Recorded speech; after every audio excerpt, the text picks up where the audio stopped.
All right, hello once again. This is Jeff Scott of Rankin Technical College. I'm going to be going over Chapter 5 right now from our Farrell Microsoft Visual C# and Introduction to Object-Oriented Programming text. And Chapter 5 is, as you can see, it's on repetition structures, also known as looping or iteration. And as far as our objectives here, let's take a look.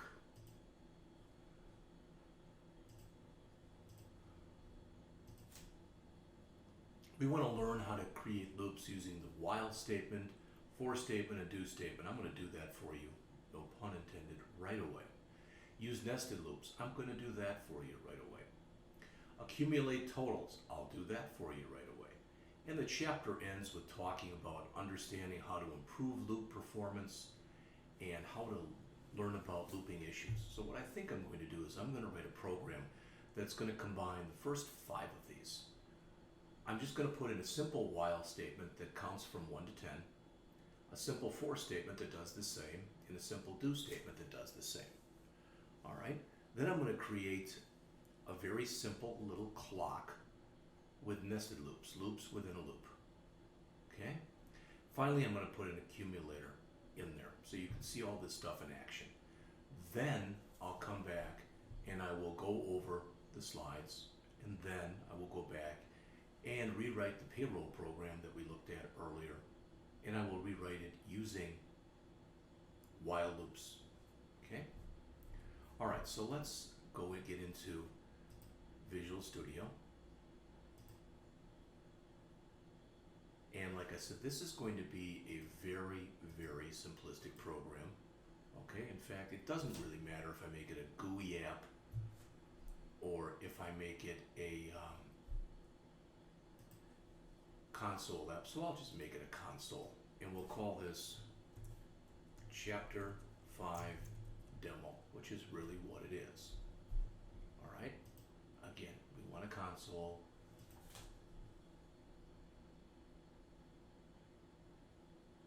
So there we have it. So the first thing we're going to do in here is we're going to create a variable. Okay, I'm going to say int LCV equals, and I'm going to just set it to 1. LCV is an acronym that stands for Loop Control Variable. And as its name suggests, it controls how many times you're going to go through a loop. All right? If I didn't want to initialize it there, I could just say int LCV and then come in here in the for loop I'm about to write and for LCV equals 0, 1, I'm sorry, LCV less than or equal to 10, LCV plus plus. All right, in fact, now that I go back and think about it, oops. There's a thing at the end of Chapter 5 that talks about whether you should use plus plus before or after, and it talks about the fact, it says use prefix rather than postfix because it actually does run a little bit faster in the machine.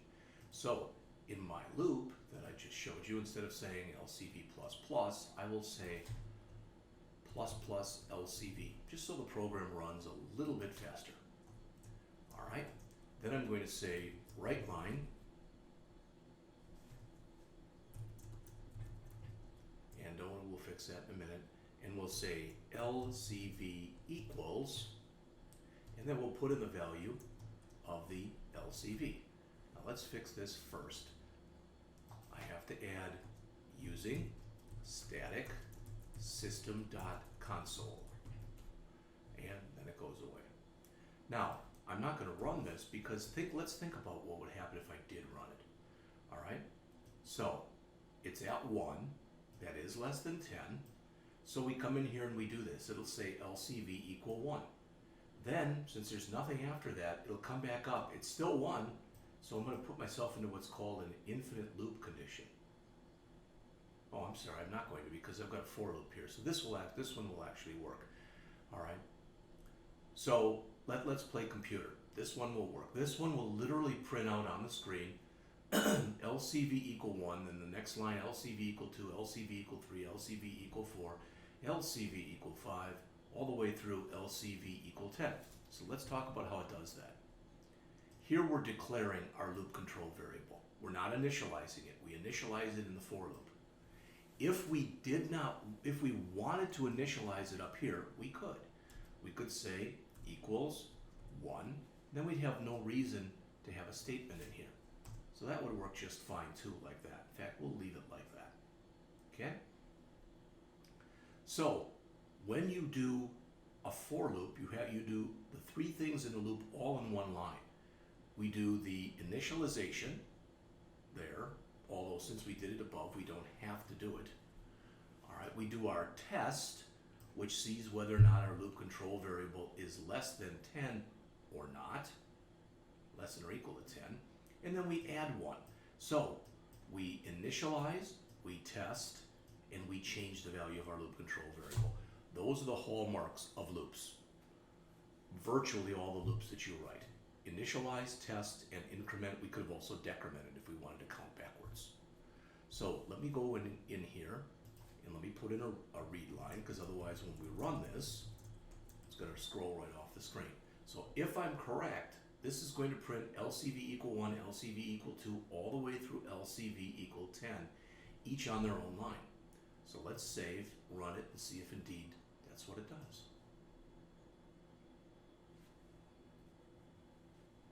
And there we have LCV equals 1 through LCV equal 10. Okay? In fact, let's put one more thing in here. We'll put down here, oops, we're going to put down one more right line that just says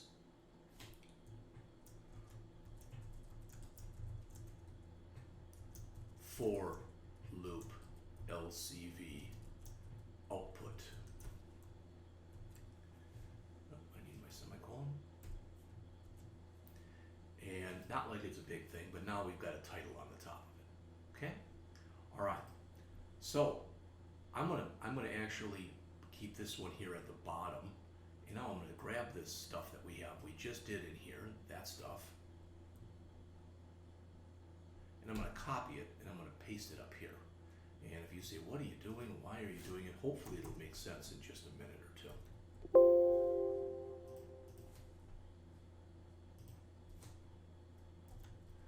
All right, so now I'm going to redo this, and I'm going to say this will be while loop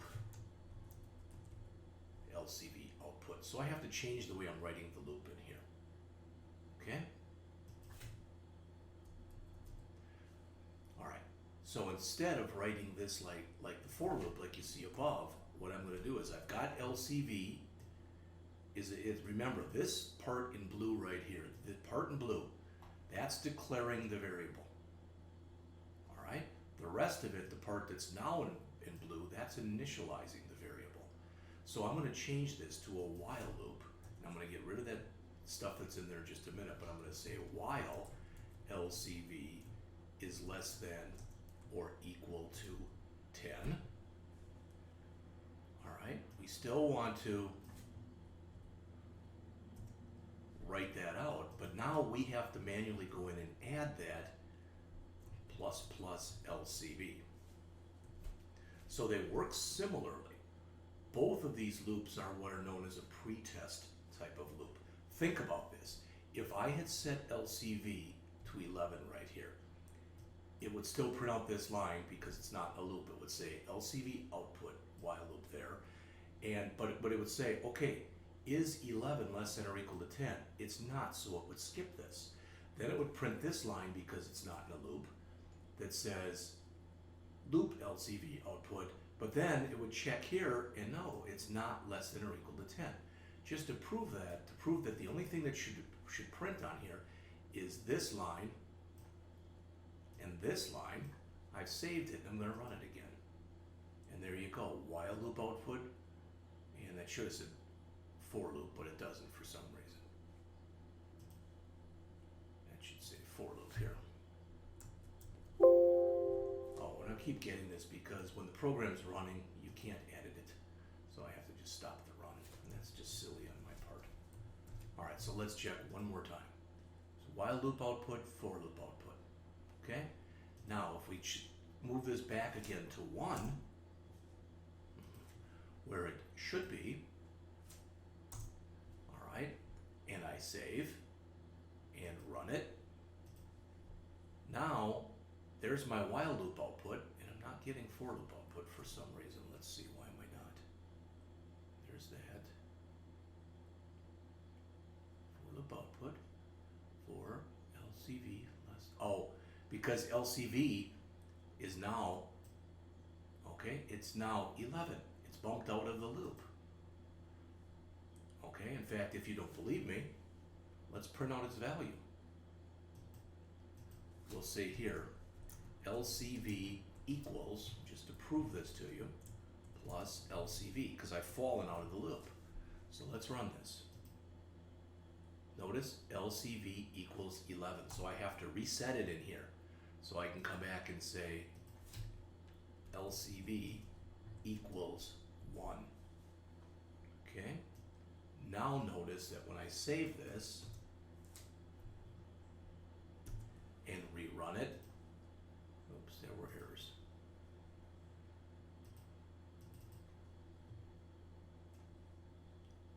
Oh, I didn't put my ending double quote in here, that's on me. Okay, so that should fix everything.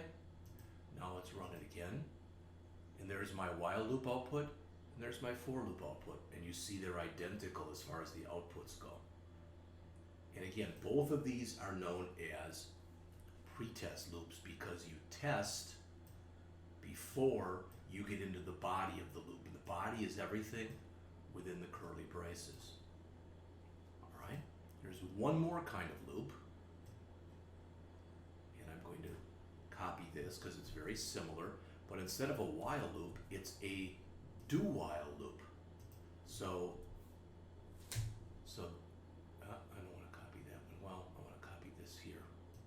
That's what I really meant to copy. So it looks almost just like a while loop, except what we do is we take the test that's right here and we put it on the end. We put a semicolon after it. This is the only time we use a semicolon there. And at the top of the loop, we write the word do. All right? If I've written this correctly, I should now have 3 sets of outputs that go from 1 to 10. Okay? Oh, and again, I have to reset the value of my loop control variable, and I didn't do that. So I have to come up here and say, I have to say LCV equal 1. Save, we'll run, and now here's our 3 sets of output. There's our while that goes from 1 to 10, our for that goes from 1 to 10, and our do while that goes from 1 to 10. I should have put a couple backslash ends here. Boy, I don't know why I keep doing that, but I do.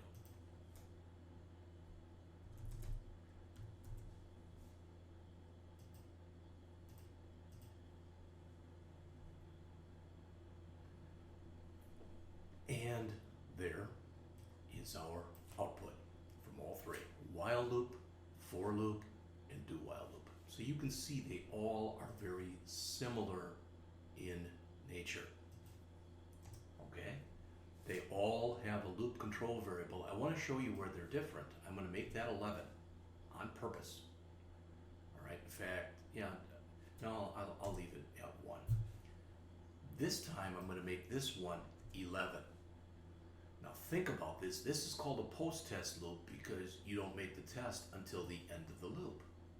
So we come in here, it should write down LCV equal 11, then add 1 to it, making it 12, then it tests it. So notice how different the output is now. There's my 1 to 10, there's my 1 to 10, there it just says 11 and it stops. All right, so pretest loop, post-test loop.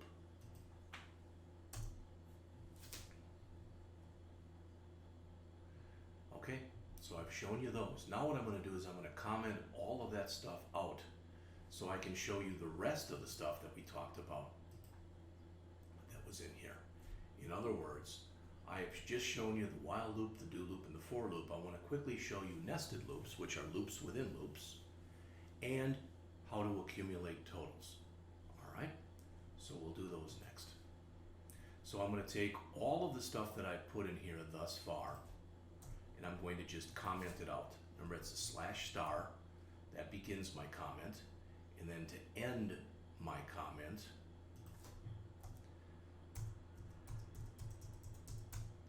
it's a star slash. All right? I don't see any errors, but if I do save this program and run it now, I get absolutely no output because it's not doing anything. Even my read line's been commented out, but it just is going to blip on the screen. All right, so I'm going to come in here and I'm going to, let's push this down, so I'll do it up here. I'm going to write a program with nested loops, and I'm going to have int hours equals 0. It'll be humbling. I'm going to do a little clock. Int minutes equals 0, and int seconds equals 0.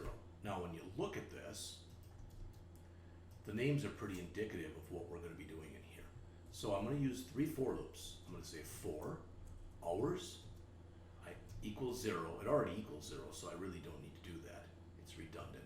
But I'm going to say while hours are less than or equal to 23 plus plus hours. All right, so I'm going to do this 24 times from 0 through 23. But in here, I'm going to put in another loop that says for minutes equals 0. Again, that's redundant. Minutes less than or equal to 59 plus plus minutes. Okay? And inside of that for loop, if you guessed, well, you're going to put another for loop, you'd be right. Now, seconds, this is going to be exactly the same as the one up above. Remember, we're mimicking, for lack of better words, a clock here.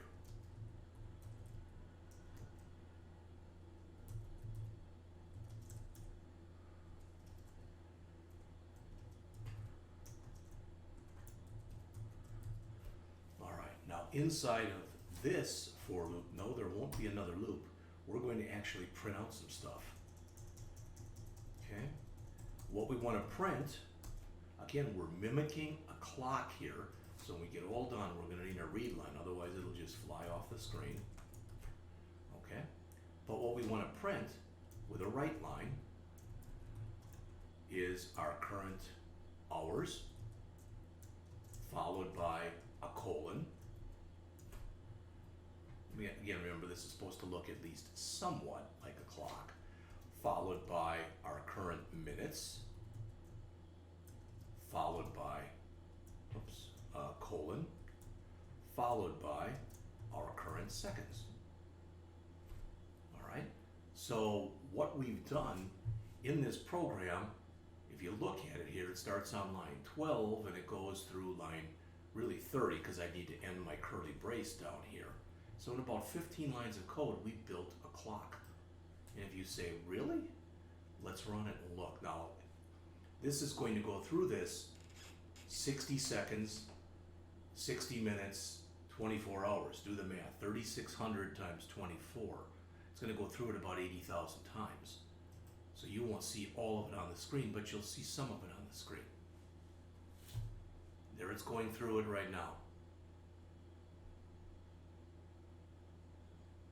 And it ends at 23:59:59, which would be the end of the day in military time. And each one of these is going up by a second. Now I didn't format it because that should really say 0, 0, 0, 1, etc.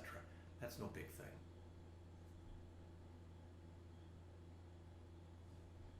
Okay, so that's nested loops. That is a loop within a loop within a loop. So this goes, think about it, play computer. This means when I do this the first time, this is 0, this is 0, this is 0, print that out. 0, 0, 1, print that out. 0, 0, 2, print that out. Until you get to 0, 0, 59, print that out. Then it goes to 0, 1, 0, print that out. 0, 1, 1, print that out. And that goes all the way till you get to 0, 159. Then you've got 0, 2, 0, etc. Eventually you get to 0, 59, 59. Then this becomes 1, 0, 0. And you keep going through this again and again and again. All right? So that's an example right there of nested loops.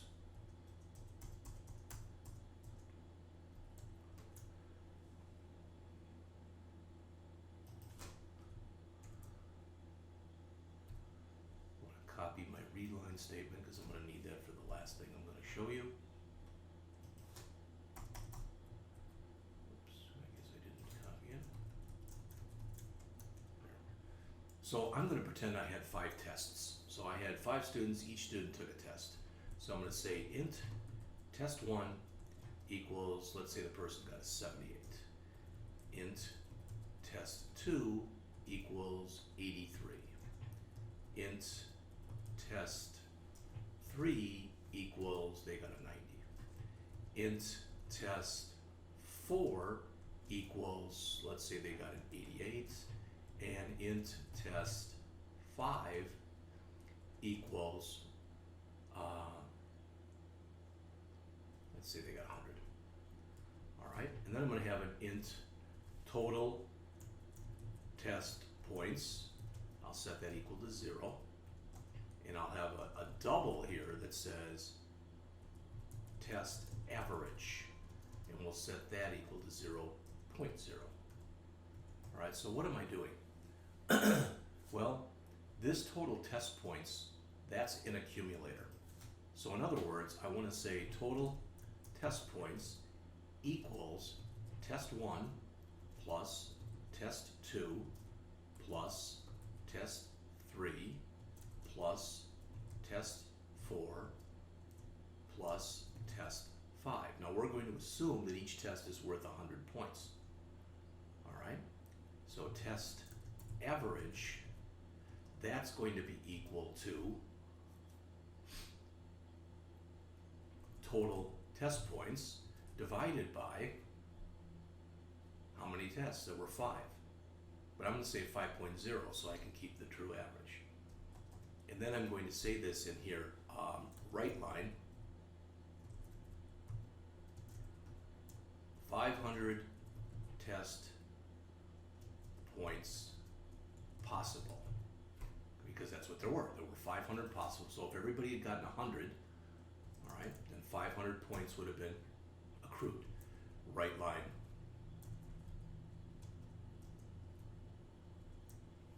And I'm going to put in here total test points.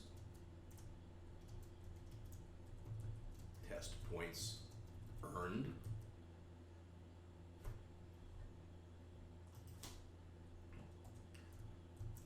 Oops. Right line. Class average.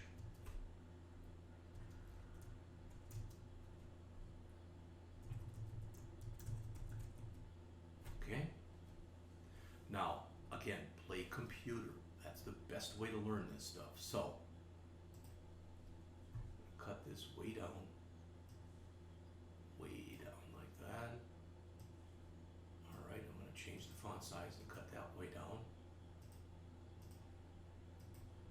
All right, so we had 5 test scores. We had a 78. We had, let's do it like this.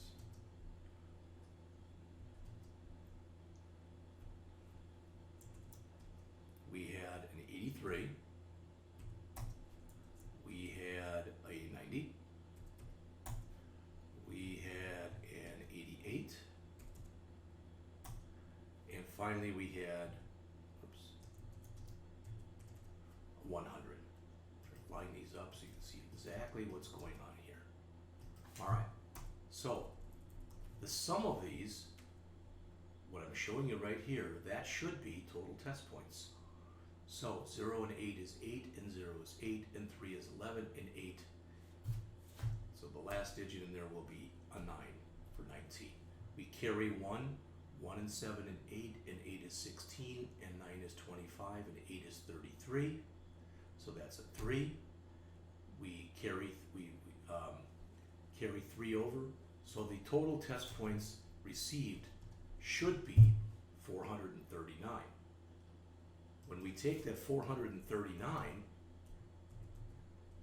and we divide it by 5.0, all right, that's not a divide sign,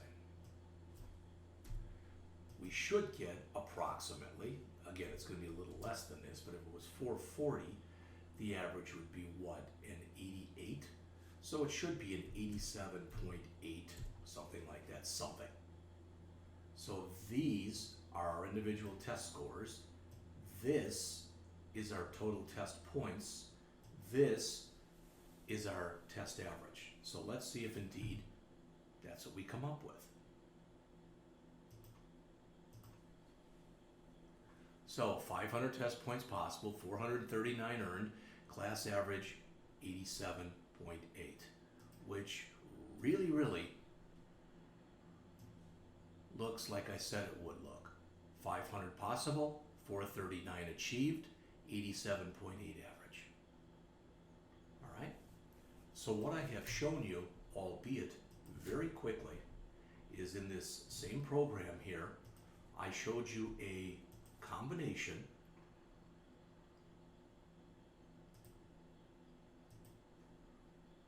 I showed you a while statement, I showed you a for loop, I showed you a do, which is really a do while, I showed you nested loops, and I showed you how to accumulate totals. So let's run through part of the slides in here. A loop allows repeated execution of one or more lines of code. Okay? Each time you go through the loop body, which is what's between the curly braces, it's called an iteration of a loop. Allows you to keep doing things over and over again. We looked at the while loop, which, as it says, it'll keep going as long as some condition continues to be true. So you saw that. All right? It had the word while. It had a Boolean expression, which means it had to be true or false inside of the parentheses, and it had the body. If we forgot to change the value of our while loop, the program never ended. Here again was our while loop, right here. So we initialized our variable, we're testing our variable, we're incrementing our variable.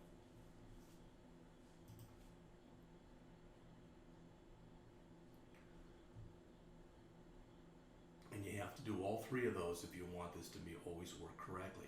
What I called LCV was the loop control variable. We initialized it before we entered the while loop. We tested it in our while expression. That was part of the Boolean condition in the parentheses. And we altered it so we could eventually get out of the loop. Here's in the chapter, the author gives an example, and mine's a little more extensive. She just writes hello 4 times. She says never change the value of your loop control variable, all right? So that you don't do it in the loop, not outside the loop. In other words, put this in curly braces. All right. If you had an empty body, that would mean that you've got a loop with nothing in the curly braces. You very rarely, if ever, would do that. You can either increment your loop control variable, and again, this should have really been plus number. You can increment it, or you could decrement it. Let's say that you were doing a program that was simulating a rocket going off. You might have it say 10, 9, 8, 7, 6, etc. You might decrement there. So then you might say int number equal 10, while number greater than or equal to 0, write the number, and then you'd say here minus number. Loops can be either definite or indefinite. With a definite loop, and a for loop can only be definite, where a while or a do while can be definite or indefinite. With a definite loop, you know in advance how many times you're going through it. With an indefinite loop, you don't. So assume for a second you work for an insurance company, and somebody says, I want you to go and make all these changes today. And you say, well, how many are there? And you say, well, they're all in this file. Just read through this entire file, and when you hit the end of the file, you're done. Well, you couldn't do that directly using a for loop because you wouldn't know how many times to come through it. But you could do it with a while loop or a do while. And could say, keep doing it as long as, I don't know, keep doing it as long as you haven't reached the end of the file or something else. They talk about a sentinel, and I really should show you that too. Okay? It's a value such as yes or no. It can be anything. Let's go back to our program we were just looking at. Let's write one more little thing in here. So I'm going to again bring that down, and again stop my run here, comment out everything, and we're going to put one more thing in here.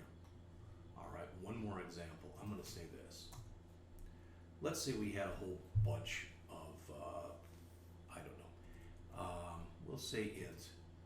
I don't want to use scores, but let's say that we had, let's put a double, and we'll call it items, and we'll set it equal to 0, and then we'll have another double that we'll call total cost, and we'll set that equal to 0 also. Again, we can set it to 0 or 0, 0, it doesn't matter. All right, so I'm going to put a while loop in here that says while, oops, not a big W, while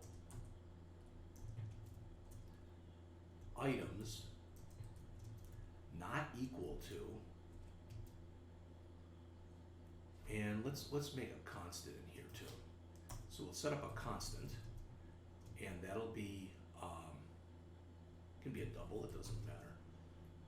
Now let's make it an int, and we'll call it stop, and we'll set it equal to -999, which means that when I type in 999, I want to end the program.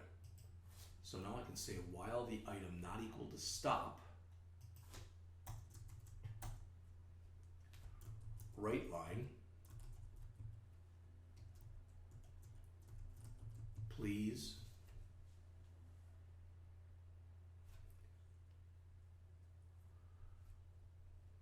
enter the cost of your item. All right. And then I'll say here, I don't want to say items, I want to say item. Item equal convert dot to double read line. I'm not going to put any error checking in here. You'll see that in the program we're going to do in just a minute. It's got to change here too to item. Okay. Now the problem is, what if we put in, we come in here, let's see, we're checking here the cost of the item, so we're reading it in, okay? What if they put in -999? We don't want to add that, so in other words, what we really want to do next is say total cost plus equal item. And that'll work fine, but otherwise, if we do that, if we want to stop, so enter the cost of your item, or -999 to end the program. We don't want that -999 to be added, so we'll say in here, if item, let's say that we want it to be both greater than 0, so if the item that we just added is greater than 0 and the item is not equal to our stop value. All right, so if that's the case, then we want to add it to our total cost. All right, so we're going to keep doing this. When we're all done, we'll do a right line that says total cost. Let's be a little classy here, so we'll put this in here. We'll put it in there as a 0.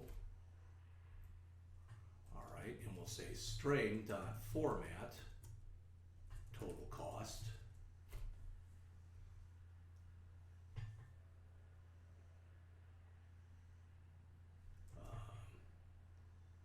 And we'll make that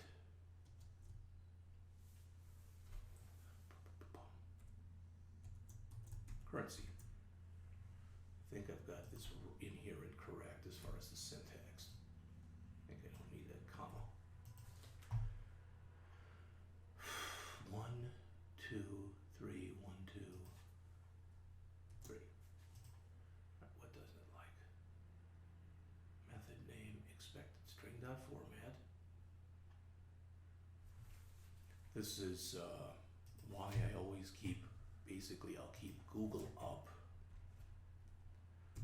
Formatting C# currency. Example. Formatting the string as currency. String.format, so that should have been a big S.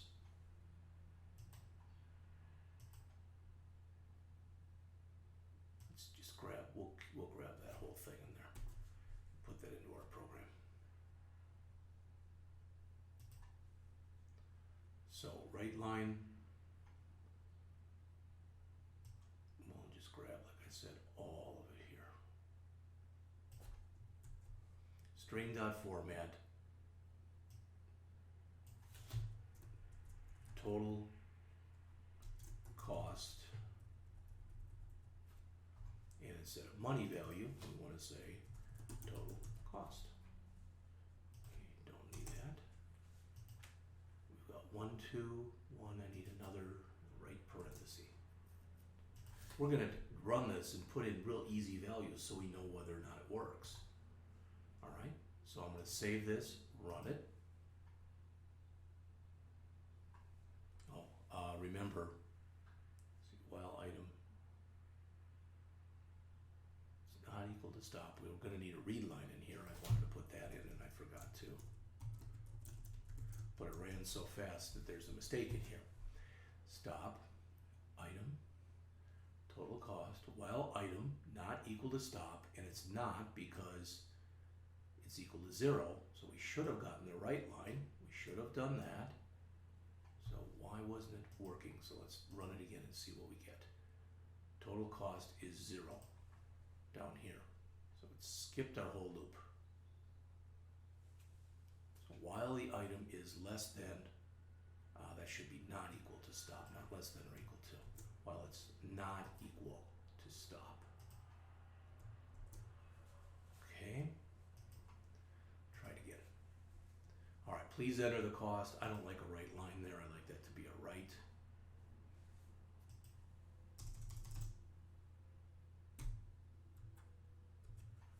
I think that'll look a little cleaner. So please enter the cost. Let's put in 10, 20, 30, 40, and 50. All right. If we added this correctly, again, plain computer here, we've just been doing this, but we used 10, 20, 30,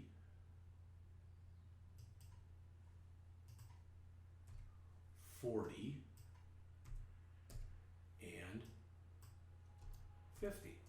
If we did it correctly now, when you add those up, 10 and 20 is 30, and 30 is 60, and 40 is 100 plus 50 should give us 150. That should be. So these 10, 20, 30, 40, etc., those are our items, and this is our total cost. So I'm going to end the program by putting in minus 999. Total cost 150. All right, so you've seen a set no value, which was stop.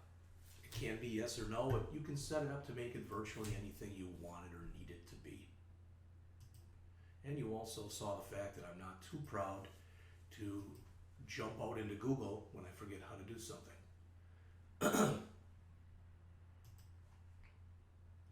So here's the book, and here she's got an example where, well, response equal Y. So in other words, what she's doing right there is she's saying as long as you put in a yes, okay, that you wanted to continue, it's going to allow you to continue. We looked at the for loop. Again, the while loop and do while can be definite loops, where you know how many times you're going through it, or indefinite loops when you don't. The for loop can only be definite loop. You need to indicate the start, you need to test, and you need to let it change. So when you say plus LCV, that's the step value. You're having it step by 1. You don't have to do that. If I only wanted to print out all of the odd numbers between 1 and 100, I could start at 1, but then I would say LCV equals LCV plus 2, so I print out 1, 3, 5, 7, 9, all the way up to 99. All right? If you create a variable inside of a loop, it only exists in that loop, and it goes what's called out of scope once it gets out of the loop. So here's the same program written as both a while loop and a for loop. Many people prefer the for loop because they think that they like the for loop because it usually results in less code. The do loop, you always run through it once because you don't check the condition until the bottom of the loop. So whereas the while loop and for loop are pre-test loops, the do loop is a post-test loop. Here's the same thing rewritten. I think they're going to rewrite it as a do while. I showed you nesting loops where we had the inner loop, which was seconds, inside of another inner loop, which was minutes, inside of our outer loop, which was hours. Now there's their example. No better, no worse than the one I created for you.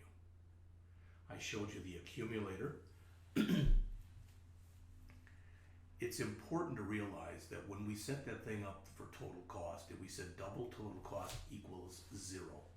That was our accumulator. If we'd have said double total cost semicolon and not set it equal to 0, the value inside of it would have been garbage, meaning it's unknown. It would be whatever happened to be in that memory location. You don't want to do that. You always, so there's that purchase right there. You always want to make sure that you initialize your variables. So this really should have been initialized to 0. This should have been initialized to the empty string, which is double quote, double quote. All right. To improve loop performance, as it says, avoid any unnecessary operations. You're going to see all these in a minute. Take advantage of short circuiting, employ loop fusion, and use what I already showed you here, prefix increment rather than postfix increment or decrement. So what they're saying is, if you look at the example right here, let's say you run through this loop, as they say, 1,000 times. Every time, every one of these 1,000 times, it's going to have to calculate a plus b and then see whether or not it's less than x. But if you just do it once outside of the loop and then do it in here, then it only has to calculate it once. Now computers can do things very quickly, but why make it waste things? It's like, you know, turning on a light switch and then walking back over again, even though it's on, turning it on again, and even though it's on, turning it on again. That's just silly. If you're doing a complex expression, all right. So if you're checking to see whether x is both less than 3 and y is greater than 2, remember it uses short circuiting. So if it finds one that's false with an and, it doesn't check the other one. So if you're going to use a complex expression, take the one that's more likely in and, that's more likely to be false, and put it first. Make the computer do as little work as it has to do. In the same way, if you're working with an or, remember, if it with the short circuiting with an or, it looks, and if the first one that's in there is true, it doesn't check the second one. So if you're using an or and you've got a condition like while x is greater than 3 or y is less than 10, you put which of those two conditions is more likely to be true with an or first. And that's what the author is saying. If you're going to do something like this, take this and combine it into this. The author calls that loop fusion. I never even heard of it before I read this book. Again, use plus plus x rather than x plus plus. They did a test on it here. Now, is this a big thing? The answer is no. It's actually going here up to what? 1, 2, 1, 2, 3, 1, 2, 3. It's counting to 10 million. And it says that if you use the prefix, the plus plus x, it takes 45.6296 milliseconds. And if you use the x plus plus, it takes 49. So it's a difference of about 4 milliseconds. Okay. loops are loops, whether you do them in a GUI program or a non-GUI program. Okay, and they give an example in here. So in this chapter, what we've done is we looked at an example of a while loop, an example of a for loop, and an example of a do loop. All right. We looked at nested loops, accumulating totals, which is called an accumulator. We learned how you can improve loop performance, and we learned about looping issues. What I'm going to do next is I'm going to actually go through and write for you that payroll program using a loop. Then when we come back, we'll go into Chapter 6, which is on array elements. So we'll be back with